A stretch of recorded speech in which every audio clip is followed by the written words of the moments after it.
You have Duke the 1, Houston the 2. They're the two best defensive teams in the country. I want to see them play for the right to go to the Final Four because I think that would be a kick-ass game. Duke is really great on both ends of the floor. They can score and they can defend, and that's why they win by big numbers all the time, because they're really good on both ends of the floor. I don't trust Houston's offense. Pharrell Coast to Coast, only on SportsGrid. I talked about AZ Fun a lot, folks, and said when she got back from that knee injury, remember, it's the second ACL tear she's had in her career, that she was going to be a difference maker. UConn is plus 330. They're not going to get challenged again in the Big East until they come out of conference play in a conference tournament. I still like them at plus 330 to win a national championship. Betting above the rim, only on SportsGrid. I feel when I look at this Arizona team, I don't take them serious as a national title threat because you're asking Caleb Love to bottle magic that I just don't even think exists. 4.4, 6.6, 7.4, 7.7, 7.8. This guy is literally taking, he'll shoot you out of games, Kevin. Game time decisions, only on SportsGrid. Two guys that can do it all. Too much electricity this morning. This is a good time. We're having a lot of fun. I had to do a triple take. Ka-ching! Why? Because of parity. I didn't mean to offend. Yeah, it's not going to happen. Load management is a dirty word. Let him rip. You know what? Circumstances provide the results. What? How do you do this once? Oh, Donnie, you've got such a good show there. A network that is booming. The Early Line, only on Sport.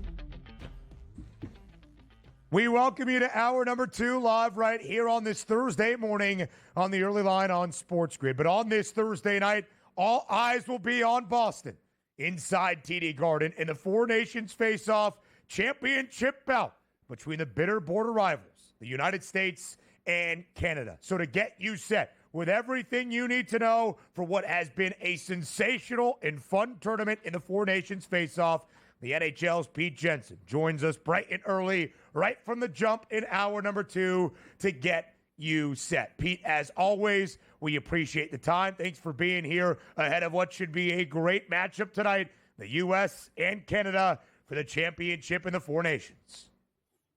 Absolutely, guys. Anytime, especially for something like this, right? The drama is going to unfold one way or another tonight. I expect it to be a tight game, have the feel of a Game 7 of the Stanley Cup playoffs, but even better because it's two nations, bitter rivals, and a lot on the line tonight for these players who have really exceeded everybody's expectations in terms of how much they care for this tournament.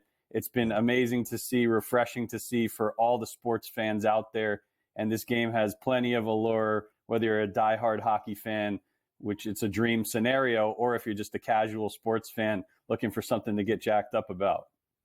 For the name on the front of the sweater tonight in the pride of country, inside TD Garden in Boston, Massachusetts, the United States on home ice taking on Canada. Of course, on Saturday, Pete, in round robin action, the United States up in Montreal, victorious with a 3-1 victory over their Canadian foes. A lot of vitriol from the very start. A ton of fights, basically as the puck was dropped. So as we look at the odds for tonight's title game, even on the money line, minus 110 on both sides. The Americans a slight favorite in that puck line. It's plus 235 if you think the United States can win by multiple goals. 5.5 is that over-under. Pete, we'll get into the game breakdown, but let's start with the atmosphere. It was raucous. There was some hate early on Saturday. What do you anticipate tonight in the championship game in Boston? This is going to be crazy. It's a hot ticket. There's some celebrities that are going to be there. It's going to be the real deal in terms of that high intensity, totally everything on the line, everything up for grabs. These guys have not played prior to Saturday. They haven't played in a U.S.-Canada game of this magnitude in almost a decade. And I even saw something someone was saying, and I believe it. It's the most important USA-Canada game, or most important USA international hockey game on American soil since 1980, Miracle on Ice. Maybe that's a little overblown, but maybe it's not. I mean, people are really thirsty for this intensity. It's going to be a lot of fun.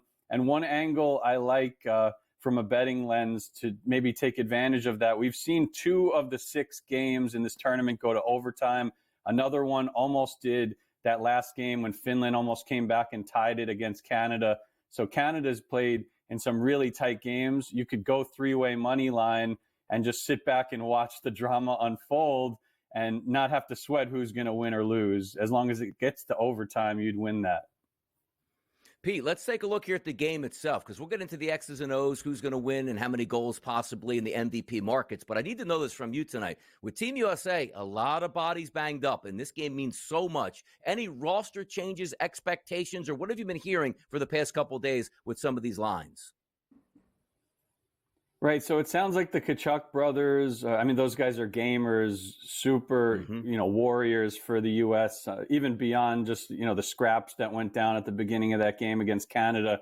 These guys are high shot volume guys that crowd the front of the net. Brady Tkachuk has never played in a Stanley Cup playoff game in his Ottawa Senators career. So I think everything is indicating that he's going to be in for this game. Austin Matthews missed the last game for precautionary reasons, but sounds like he's good to go. Quinn Hughes, unfortunately, it looked like he was going to be a surprise addition potentially, but he is not traveling from Vancouver to join USA because he has not been medically cleared. At least that's the latest update on that front. Cale Makar, who missed Saturday's game against the U.S. when the U.S. beat Canada, he's playing for Canada with McKinnon and McDavid. He is back in the lineup, and he led Canada in ice time the last game. He's an all-world defenseman, so that is a matchup that could maybe tilt the scale for Canada to have some bounce-back appeal here. But Charlie McAvoy, unfortunately, who was a physical force in that Saturday game, he is out with a shoulder injury and had to receive some medical treatment and stuff, so he's out for the game. That's unfortunate for the U.S.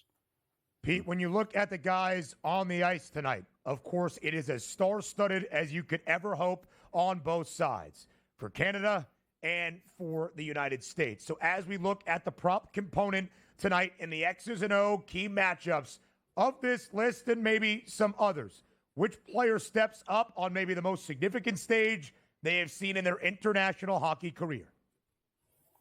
The goalie matchup is crazy because almost any day of the week, you would pick, whether you're doing fantasy or props or betting on games, you'd pick Connor Hellebuck over Jordan Binnington almost every day of the week. But this comes down to one single game, and it brings back memories of when Jordan Binnington beat the Boston Bruins in Game 7 of the Stanley Cup Final in 2019 on the road at TD Garden, kind of ripped their hearts out. So he's back to a familiar crease in that regard. And he's the X factor for me for Team Canada. He's actually been slightly better than Hellebuck in high danger save percentage during this tournament. So, it's been a surprise. I thought they would play Aiden Hill a little bit more, but it's been all Binnington for Canada, and he's been better than expected.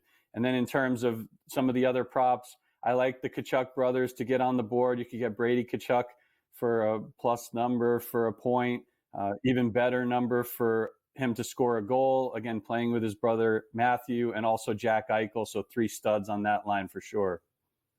Pete, taking a look at that game played on Saturday. It did go to the under at a 3-1 final. We're taking a look here at the FanDuel Sportsbook. Over 5.5 is actually at a plus 110 price. Are we looking for a higher energy, higher scoring game, or similar to what we actually saw on Saturday? I wouldn't be surprised to see it open up a little bit, especially with all the firepower that Canada has. And then maybe if the U.S. responds once or twice and it turns into topsy-turvy, I'm not going to say it's going to be crazy high scoring. You know how these Game 7 type games go, tight checking, everybody's nervous and stuff like that. But could I see it maybe go to overtime at 3-3? I wouldn't be surprised at all. especially with, again, this is the first time this tournament that we're seeing like McKinnon, McCarr, McDavid, Crosby all on the ice together for Canada. So it's going to be a lot of fun. We had never seen that prior to the Four Nations face-off. And then there's Austin Matthews. There's Jack Hughes. Jack Hughes is due for a goal, even though his brother's not playing. No goals on 10 shots on goal in this tournament. So certainly due. The man scored 2 on Saturday night up in Montreal, the pride of Omaha, Nebraska. Jake Gensel, who should be a big factor tonight as well. Pete, the Four Nations face-off MVP odds. Connor Hellebuck, the goaltender for the United States, plus 250 with the shortest number. Hellebuck did not play in the finale against Sweden in round-robin action on Monday in Boston to preserve him for this final. Should be a big one tonight. And what a great game we will have inside TD Garden. So, Pete Jensen, thank you for getting us ready for the Four Nations Face-Off Championship tonight between the U.S. and Canada. More on the early line comes your way up next.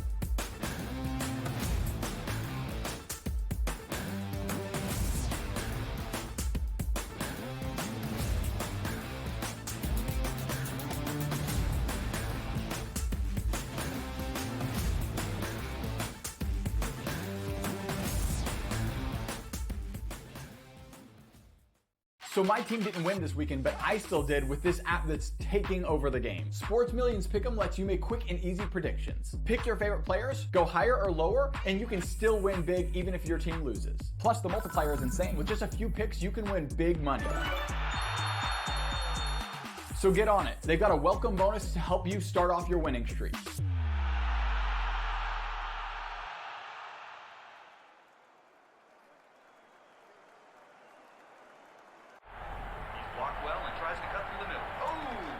Your gut says Miami is going to win, and you should take the over. Your gut also said your NFT selfies would only go up in value. They didn't. But your head is on SportsGrid and knows the QB is in concussion protocol. The backup has a 45 QBR against the zone coverage. The New York D has the most sacks in the league. So yeah, trust your head. It's smarter to be on SportsGrid. Anyone that's been to a sporting event, the atmosphere before a game, I think Game Time Decisions has that same exact atmosphere. This is our arena.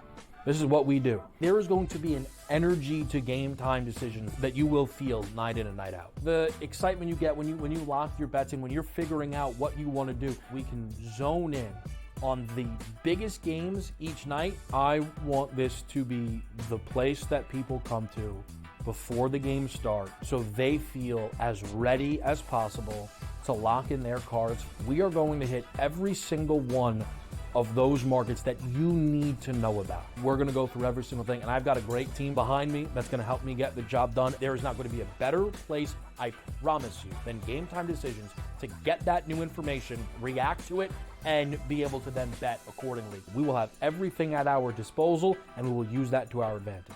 I'm Kevin Walsh. Tune into Game Time Decisions from 6 to 8 p.m. Eastern on SportsGrid.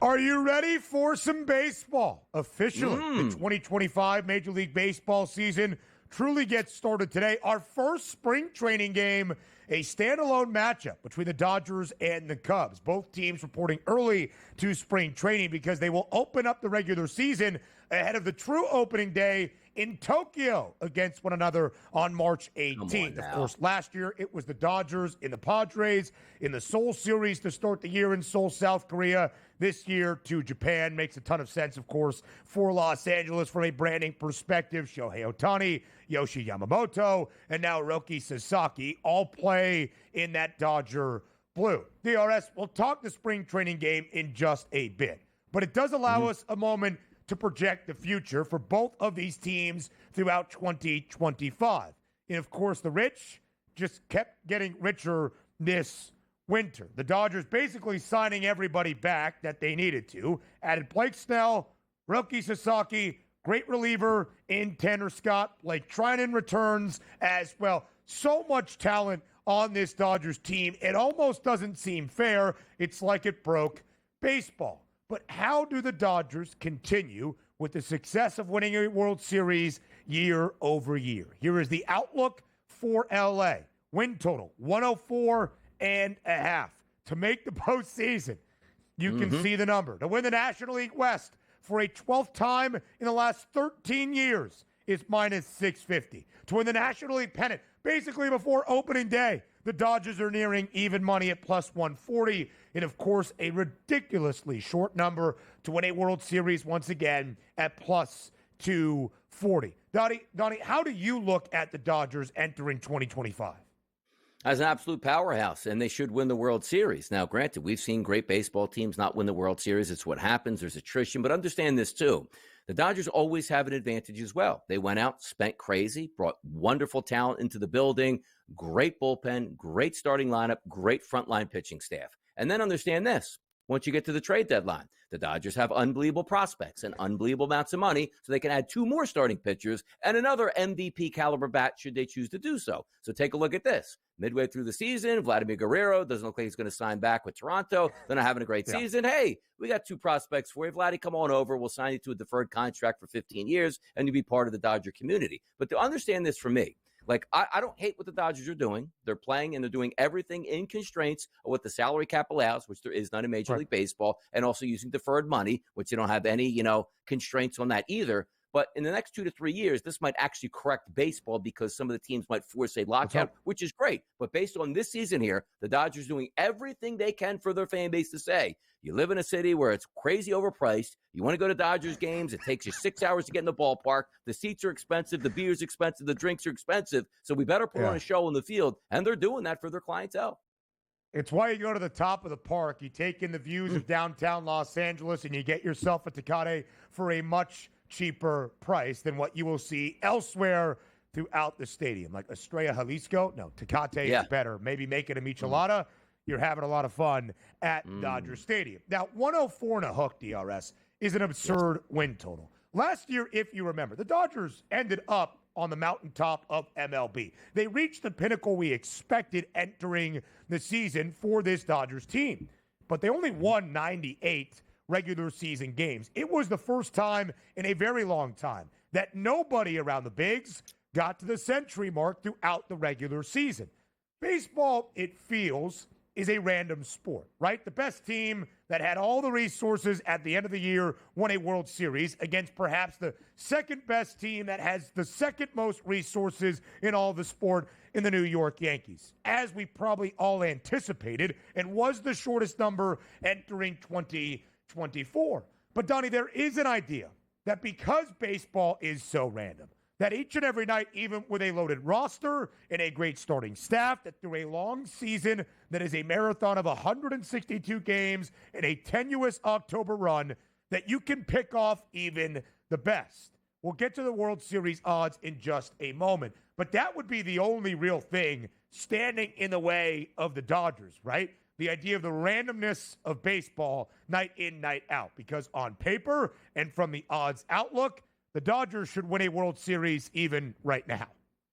Yes, and the question is going to be like, you look at that total of 104.5 and you say, boy, that seems high. Now, there is a 162-game schedule that you're going to play, but at the same time, how many times are the Dodgers actually going to be underdogs against any team in Major League Baseball? Sure, when they go on the road, and let's just say Zach Wheeler's pitching for the Philadelphia Phillies in, let's just say, Philadelphia, and you're going with your fourth starter in that game. Slight underdogs at that point, which is crazy. But you're talking about when you're just playing the odds and the percentages to say, let's just say the Dodgers, honestly, Ben, 145 times they're going to be favorites out of 162 games. Probably makes a lot of sense. Maybe even more than that. So honestly, if they're the favorites every night they're supposed to win, you're supposed to put up big numbers. And the one thing that can rescue is like, hey, they got a great starting lineup for this. They can afford literally all 1 through 9 to get injured and be like, hey, we're still fine with our B team out here. As stupid as that sounds, it's correct. That's how deep they are. Like, they're going to have to force pitchers that are going to get angry because they're going to be on extended DL stints when they're not even injured because they just can't fit it in the top 5 in the rotation there. That's what the Dodgers' problem is going to be, is how do I make sure everybody's happy on this team because everybody is good enough to play. That was one of the issues for the Dodgers, at least entering the postseason. A really banged-up starting staff. Shohei Ohtani, of course, was not pitching last year. Tyler Glasnow, who was the ace the entirety of the year for L.A., did not pitch in the postseason. But to Donnie's point, the Dodgers recognized that at the All-Star or the trade deadline, went out and got Jack Flaherty, who started Game 1 of the World Series, and now Flaherty is back in Detroit. Yes, an abundance of riches, an overwhelming amount of wealth for this Dodgers team, and we expect them to realize even that very optimistic odds perspective entering the 2025 Major League Baseball campaign. By the way, 98-64 last year, the 4 full years prior, at least 100 wins for the Dodgers. They have won the NL West 11 of the last 12 years. So yes, we believe they will be in a position to contend once again at bare minimum. But winning a division and reaching the postseason, of course, is not the expectation in the City of Angels. Might it be, though, at Wrigley? We'll talk the Cubbies on the other side of the break in the 2025 MLB campaign outlook in Chicago on the north side. And look at those World Series odds up next on the early line.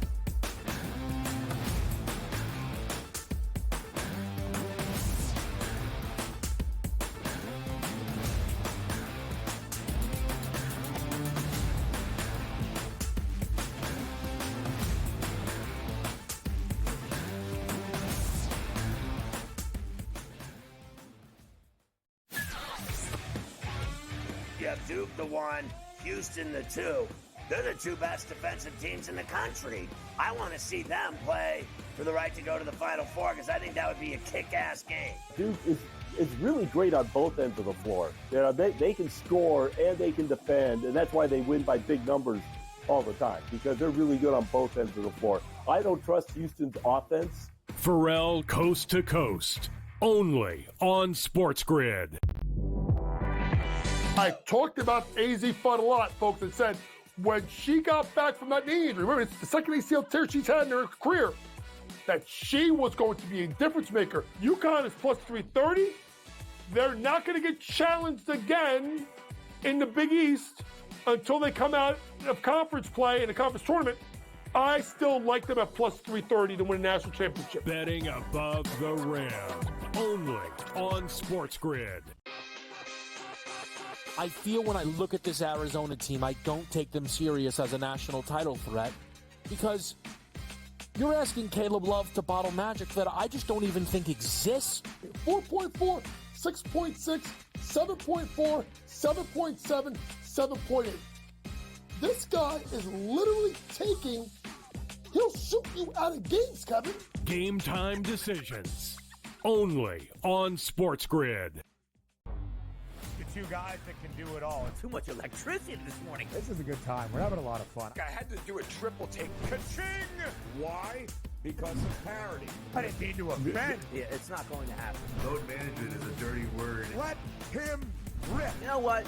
Circumstances provide the results. What? How do you do this once? Oh, Donnie, you got such a good show there. A network that is booming. The Early Line, only on SportsGrid.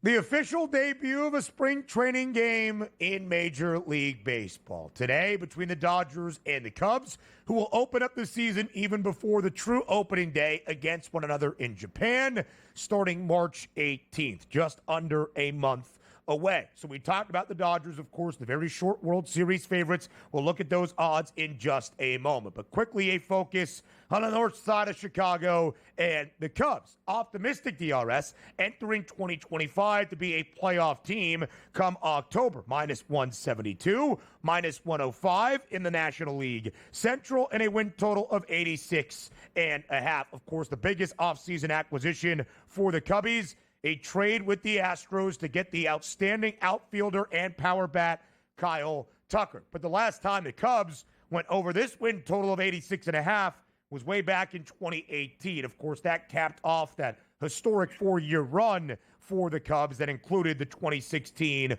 World Series, snapping the curse of the Billy Goat. How do you look at the Cubbies entering 2025? As trying to make money, which is similar to what they always try to do and tell you that they're poor and they can't afford a lot of players. They do have a decent lineup coming into it. The reason I say this, though, it's very rare that there's an instance where Chicago is a monster market.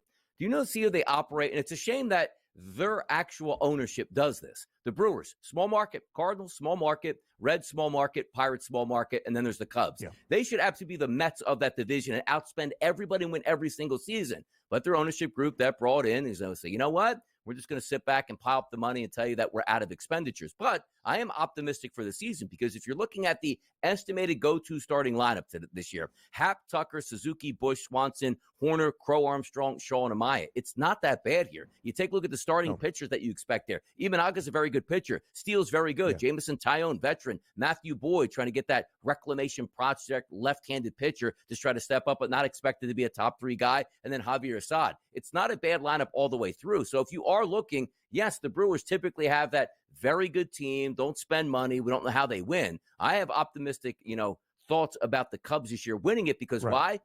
Who knows what the Cardinals are doing? Still looking to piecemeal and get rid of Nolan Arenado at that point. Some of those aging veterans. The Reds, they're young and exciting, but not really spending enough money on the top end of the rotation to get through. The Pirates are always the Pirates. So the Cubs probably should win this division. And if you look at the NL Central at -105, I think it's a pretty fair price. DRS, you look at the Redbirds. St. Louis was the favorite to win this division entering last year. Now a 10-1 price, tied for the longest alongside the Pittsburgh Pirates, company you do not want to hold entering a season. The Brewers have won the NL Central 3 of the last 4 years and yet have that second best number at +290. -105, the price for Chicago. They are the favorites. The Brewers won it last year in a season in which Craig Counsell left Milwaukee to go to the divisional foe to join the Cubs, and Pat Murphy won National League Manager of the Year. The Reds, an interesting team there in the mix as well. Could be on the rise, one of the bright stars in baseball, and Ellie De La Cruz. Donnie, we were talking about the Dodgers. Again, opening game of spring training is today. Yoshi Yamamoto starting for the Dodgers. They're a -192 favorite against Cody Poteet on the other side. For Chicago, they're a slight underdog. Both of these guys, DRS, probably going to go for an inning at most, and then we'll get into the reserves. There is a money line for the spring training debut this year in MLB. Nothing else outside of that. We'll continue to talk World Series prices, factor in the pennant prices as well on the other side of the break. But I want everybody to look at the World Series odds. +240 is the price on the Los Angeles Dodgers before we even get underway this year. The Yankees, unsurprisingly, second best number at 7-1. But, Donnie, the Dodgers are nearly a third of the number of everybody else around Major League Baseball, just from a handicapping odds perspective, let alone outlook, talent, roster, manager, outside of that. Is the number just far too short on the Dodgers ahead of a season that is 162 games long? No, because if you're the betting public and you're a sports book, you're saying, well, where is 98% of our bets coming in if it was +100 to win the World Series? It would be on the Dodgers. The other 2% just betting on their favorite teams here. And as I said many times before, This isn't a team where the ownership group goes, hey, look, guys, it's up to you now to win it. Like, no, they might get an MVP at the trade deadline to bolster the team once again because money doesn't matter in Los Angeles. They'll continue to stack great players. This team that you see on opening day, probably going to be better by the trade deadline. Make it make sense. I don't even know what the starting staff is going to look like. Tyler Glasnow, Blake Snell, who was great last year after a sluggish start in San Francisco, won the Cy Young Award the year before that. Is Shohei even pitching? Do we know? More on the early line up next.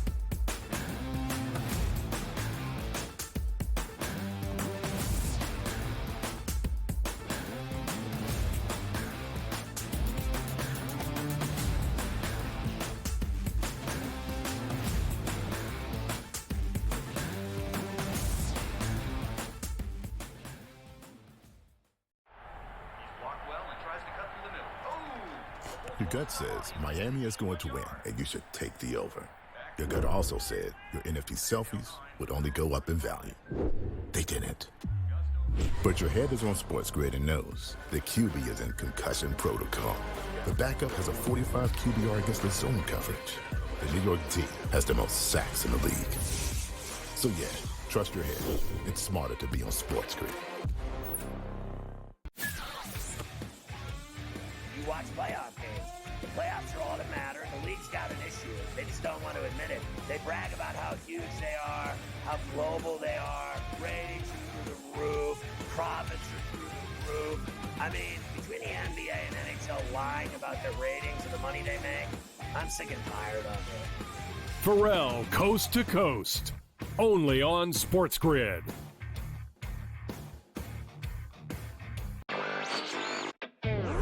I guess this is the battle for second place in the NBA's MVP. It's been Shai Gilgeous-Alexander. He was like minus 250 a couple months ago. Then last month it was 3-1. He's now up to minus 440 here. Voter fatigue is a real thing, but there is a chance for him to maybe go on a hot tear, go on a stretch that maybe opens the conversation back up a little bit. I wouldn't say Shai's completely out of the woods just yet. Newswire, only on SportsGrid. There is going to be an energy to game time decisions that you will feel night in and night out. We're going to go through every single thing, and I've got a great team behind me that's going to help me get the job done. I want this to be the place that people come to. We are going to hit every single one of those markets that you need to know about. There is not going to be a better place, I promise you, than Game Time Decisions. We will have everything at our disposal, and we will use that to our advantage. I'm Kevin Walsh. Tune into Game Time Decisions from 6 to 8 p.m. Eastern on SportsGrid.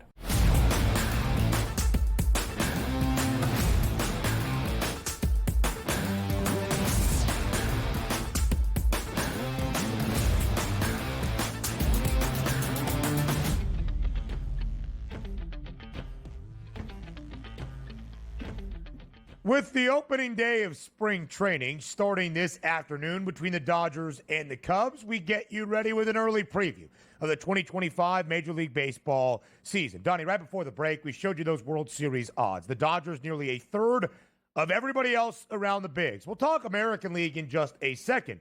But, of course, this winter, it wasn't just the Dodgers adding everybody. The biggest move that we saw, the addition of Juan Soto for the New York Mets. And yet the Amazons still the third best price alongside the Philadelphia Phillies to win the National League at plus 650. Both teams behind the Atlanta Braves at a 5-1 number. So DRS, very short number for the Dodgers to win the NL as it is to win the World Series. Of the other teams around the National League, especially those top four teams in the pennant odds, who do you think provides LA the toughest test this season?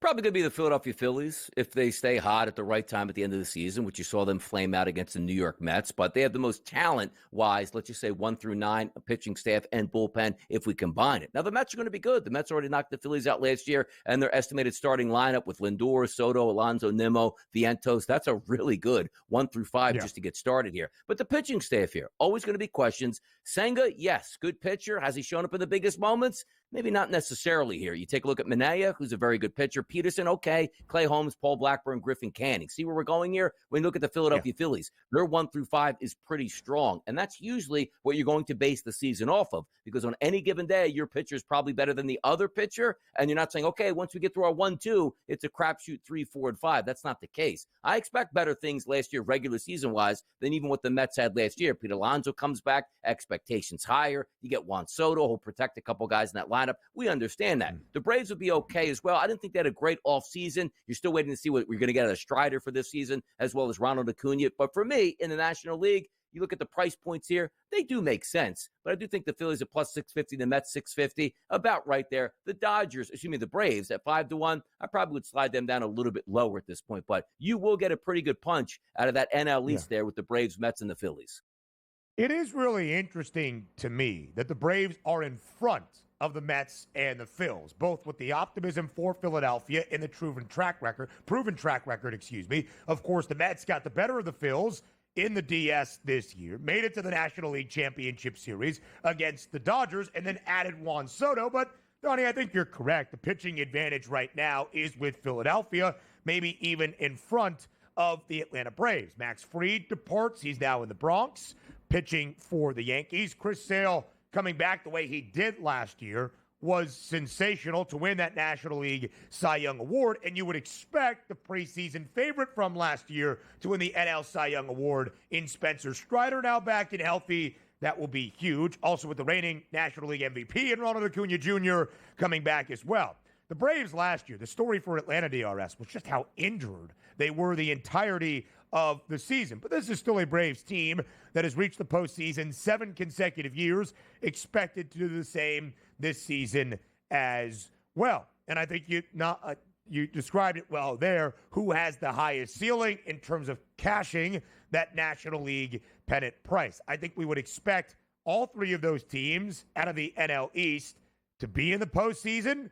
In the expanded playoffs now, of course, around Major League Baseball are 3 division winners. Those 3 wild card teams, the opportunity to have 3 of the 5 teams out of the NL East there does seem fitting. Donnie, anybody outside of the top 4, Dodgers, Braves, Phils, Mets, that you think could actually challenge or contend for a National League pennant?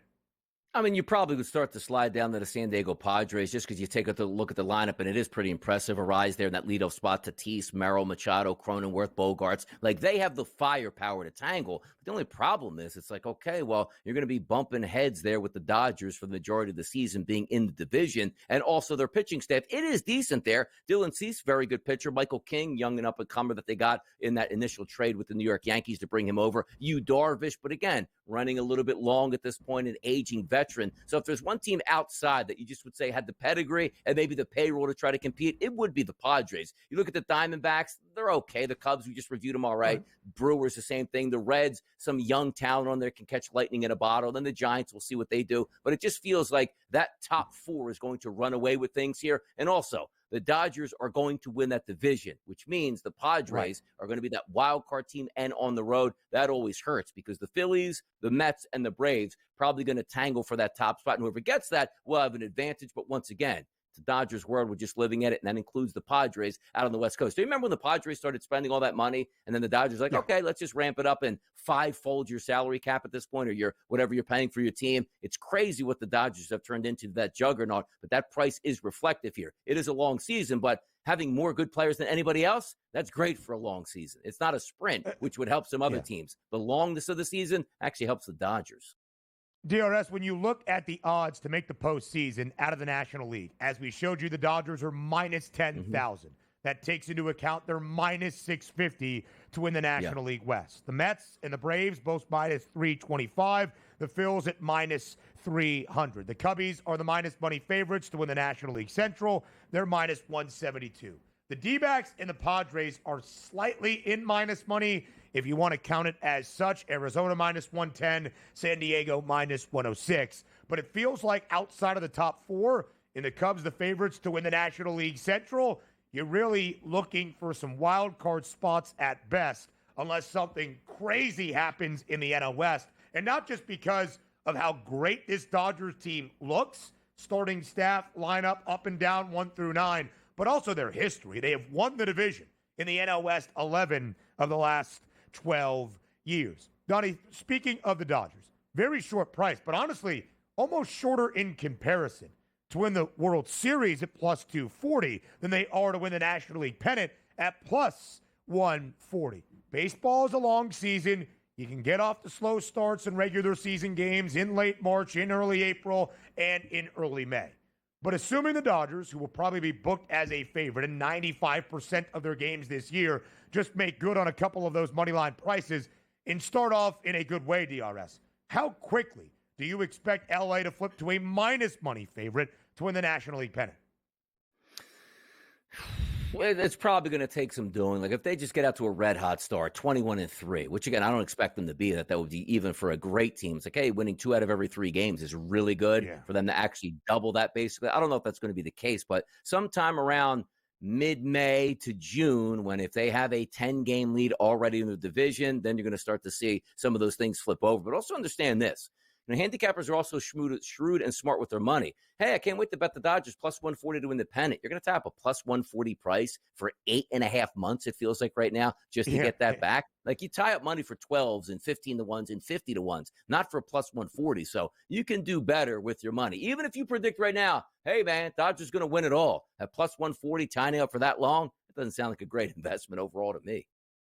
No, it certainly doesn't, right? But it does also make some sense. Plus 140 could be relative value by the time we get to the end of May, right? Certainly by the time we reach September and October, if the Dodgers do exactly what we all expect them to do with a little bit of wiggle room as well. I'll just say this. If the Dodgers win the National League West, even if they don't have the best record come the National League postseason in the NL, they're going to be a minus money favorite to win the pennant. Even, I was just thinking to myself, even if they get to the playoffs, some weird way or another, they're a wild card team, you would still almost think the Dodgers might be minus money or even money to win the pennant. For a lot of last year, after Philadelphia got off to a record-setting start, the Phils were the favorites starting to be that 1 seed before they tailed off after the All-Star break, and the Dodgers rallied to be that number 1 seed.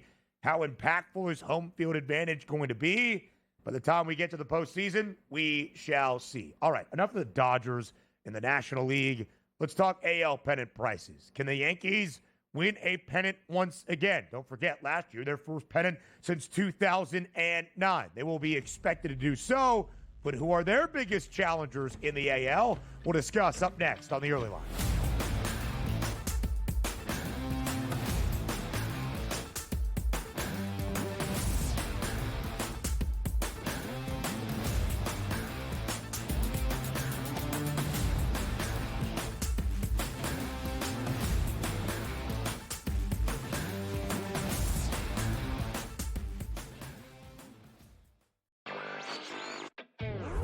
I guess this is the battle for second place in the NBA's MVP. It's been Shai Gilgeous-Alexander. He was like minus 250 a couple months ago. Then last month it was 3-1. He is now up to minus 440 here. Voter fatigue is a real thing, but there is a chance for him to maybe go on a hot tear, go on a stretch that maybe opens the conversation back up a little bit. I wouldn't say Shai's completely out of the woods just yet. Newswire, only on SportsGrid.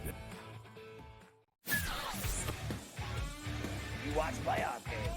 The playoffs are all that matter. The league's got an issue. They just don't want to admit it. They brag about how huge they are, how global they are.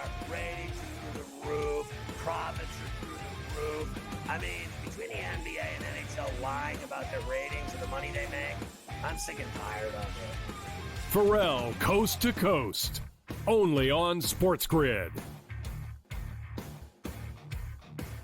There is going to be an energy to game time decisions that you will feel night in and night out. We're going to go through every single thing, and I've got a great team behind me that's going to help me get the job done. I want this to be the place that people come to. We are going to hit every single one of those markets that you need to know about. There is not going to be a better place, I promise you, than Game Time Decisions. We will have everything at our disposal, and we will use that to our advantage. I'm Kevin Walsh. Tune into Game Time Decisions from 6 to 8 p.m. Eastern on SportsGrid. I talked about AZ Fun a lot, folks, and said when she got back from that knee injury, remember, it's the second ACL tear she's had in her career, that she was going to be a difference maker. UConn is plus 330. they're not going to get challenged again in the Big East until they come out of conference play in a conference tournament.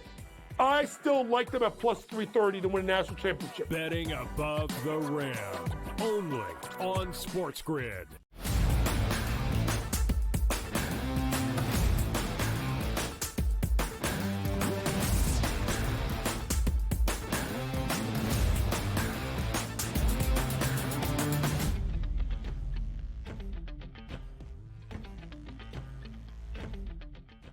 Over to the American League, where the second best price to win a World Series this year was last year's runner-up.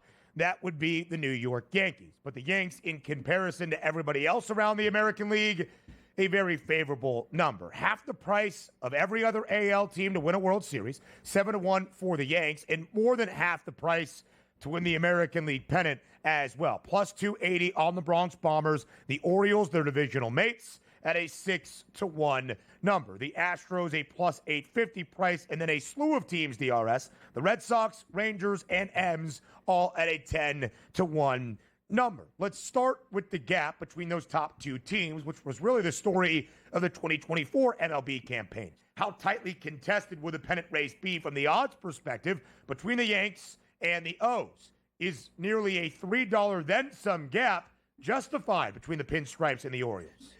Yeah, I don't know if it is. Now, on the outset, are the Yankees a very talented team? Yes, they are. Did they lose Juan Soto but spend some money, make some trades that were very shrewd? Yes, they did. I'm not worried about the pitching staff because let's start there. Looking at the starting lineup on day number one, Garrett Cole, Max Fried, Carlos Rondon. Obviously, you have Luis Gil and Clark Schmidt in that lineup, which, again, Cole may be the best pitcher overall in the American League. Max Fried comes over as that left-handed pitcher that you needed here to stabilize that lineup. He comes over from the Atlanta Braves. You pay him good money. And then Carlos Rondon, you're still hoping that he can actually come back and be the quality pitcher that you signed him big money for. But you know what I'm worried about here? Not the bullpen. Devin Williams coming over, unbelievable closer. You'll be fine there. It is the lineup. Because Juan Soto's out there, which did a great job of protecting Aaron Judge. That's not going to be there. So their projected opening day lineup, Jason Dominguez in the leadoff spot, leaves a lot to be desired there. They've been waiting on this kid for a couple years. Maybe it turns into be a good one. Cody Bellinger certainly has had his ups and downs over the past couple years. Giancarlo Stanton, who's already telling you right now, Ben, I can't even swing it back because my elbow is already jacked up. Then Jazz Chisholm, up and down, Paul Goldschmidt. Maybe get something out of the aging veteran there, Wells, Volpe, and Cabrera. So when I look at the Yankees in that bandbox ballpark, which is so easy to hit home runs, do we get that offensive surge that we're going to need? But the one thing you can lean on is that pitching staff should be good to go from day number one, and that's why they're favorites here. Half of those six best prices, DRS, to win the American League pennant from the American League East. The Yankees, the O's, and, of course, the Red Sox. So let's talk about the other divisions here as well. From the American League West, you still have the Astros. Obviously, a couple of changing faces. Kyle Tucker now in Chicago. Alex Bregman now a member of the Red Sox. It seems like that dynastic run is starting to fade in H-Town, and yet still that third best price. Last year, a disastrous start for the Stros, where our joke here was, do we need to hide the fork? Do we need to get the fork out? Do we need to put the fork in Houston? But you see the Rangers and the Mariners, both at a 10-1 price.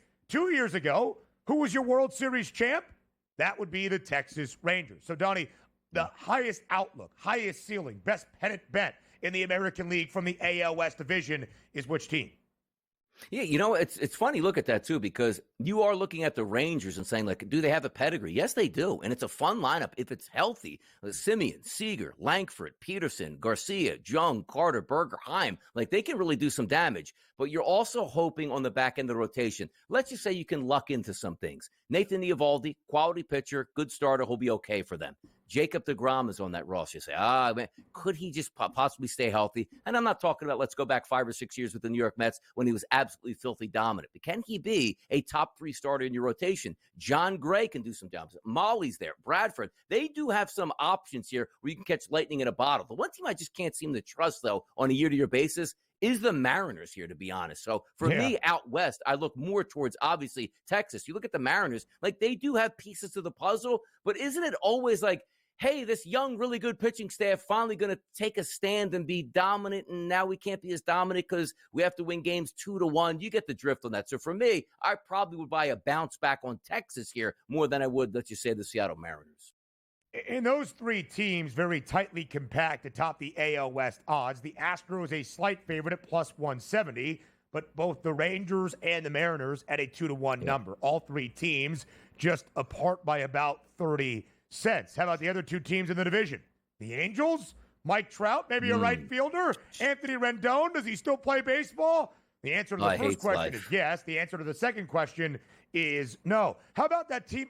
Do they play in Oakland? No. No longer the Oakland Athletics, not even the Sacramento Athletics. Certainly don't call them the Las Vegas A's yet.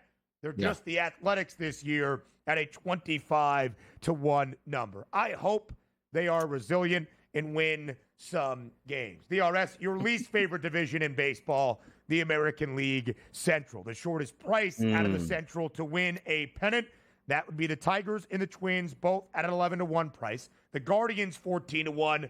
And the Royals, all at a 15-1 number. Young, competitive teams and rosters, but no clear-cut frontrunner. Who do you think is your favorite bet to win the pennant out of the American League Central?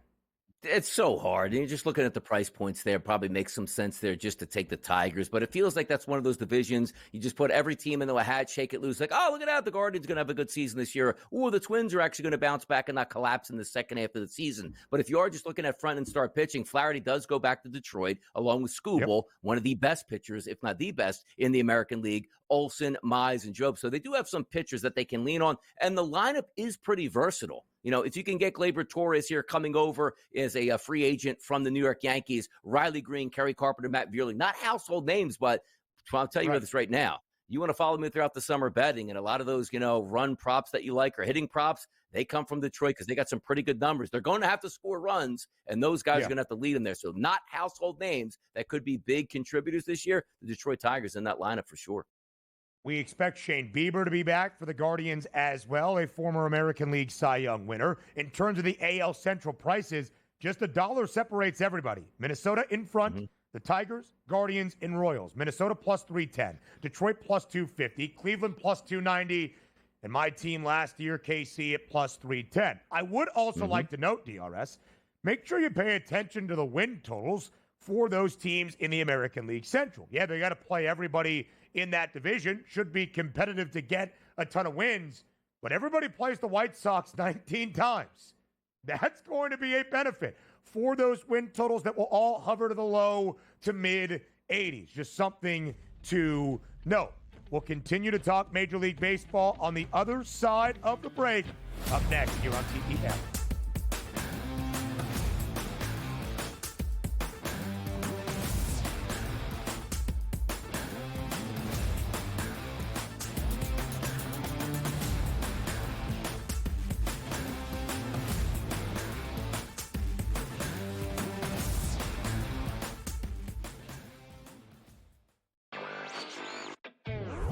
I guess this is the battle for second place in the NBA's MVP. It's been Shai Gilgeous-Alexander. He was like minus 250 a couple months ago. Then last month it was 3-1. I think it's now up to minus 440 here. Voter fatigue is a real thing, but there is a chance for him to maybe go on a hot tear, go on a stretch that maybe opens the conversation back up a little bit. I wouldn't say Shai's completely out of the woods just yet. Newswire, only on SportsGrid. You watch playoff games. The playoffs are all that matter. The league's got an issue. They just don't want to admit it. They brag about how huge they are, how global they are, ratings are through the roof, profits are through the roof. I mean, between the NBA and NHL lying about their ratings and the money they make, I'm sick and tired of it. Pharrell, Coast to Coast, only on SportsGrid. There is going to be an energy to game time decisions that you will feel night in and night out. We're going to go through every single thing, and I've got a great team behind me that's going to help me get the job done. I want this to be the place that people come to. We are going to hit every single one of those markets that you need to know about. There is not going to be a better place, I promise you, than Game Time Decisions. We will have everything at our disposal, and we will use that to our advantage. I'm Kevin Walsh. Tune into Game Time Decisions from 6 to 8 p.m. Eastern on SportsGrid. I talked about AZ Fun a lot, folks, and said when she got back from that knee injury, remember, it's the second ACL tear she's had in her career, that she was going to be a difference maker. UConn is plus 330. They're not going to get challenged again in the Big East until they come out of conference play in a conference tournament. I still like them at plus 330 to win a national championship. Betting above the rim, only on SportsGrid.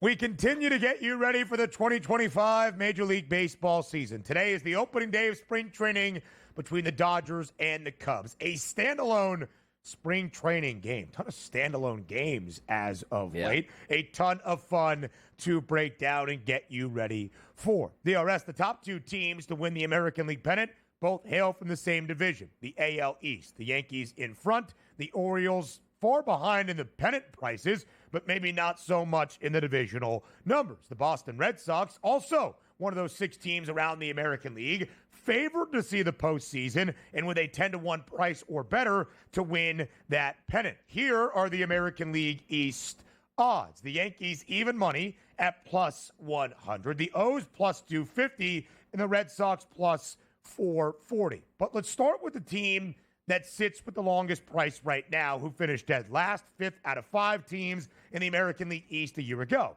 That would be the Blue Jays, who, of course, have been a talk of baseball the last few days with Vladimir Guerrero Jr. Unable to reach that long-term contract extension.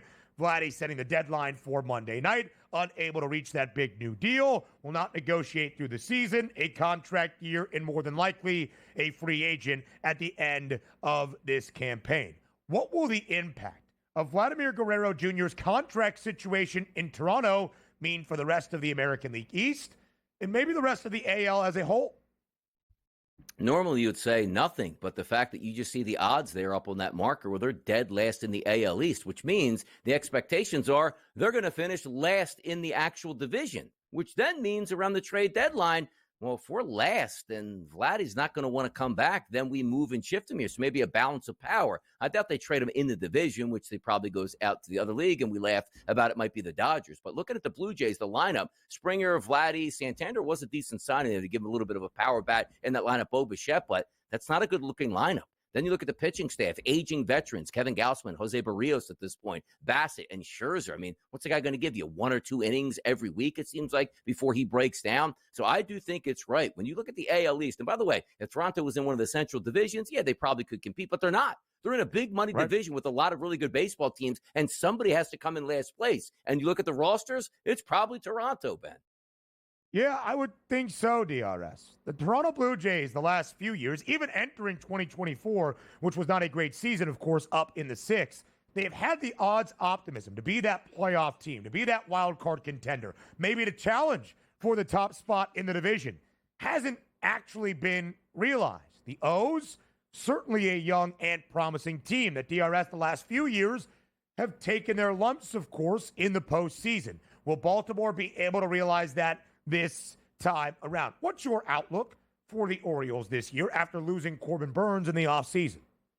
They just don't have enough pitching. Like, isn't that what it comes down to? Like, you look at the staff we just explained to you, how good the Yankees were in both the bullpen and their frontline pitching. They'll get some hitting. Now, granted, I like that lineup 1 through 9. It's fun. You'll be able to bet them. Camden Yards, the move of the fences back in a little bit in left field, so maybe more home runs there that you could take a look at as opposed to that travesty that they tried to pass off as helping their pitching staff and ruining one of the crown jewel ballparks in America. Zach Eflin, Grayson Rodriguez, Charlie Morton, Dean Kramer. Stop the madness, Baltimore. You better be beating a lot of teams 10-9 this year.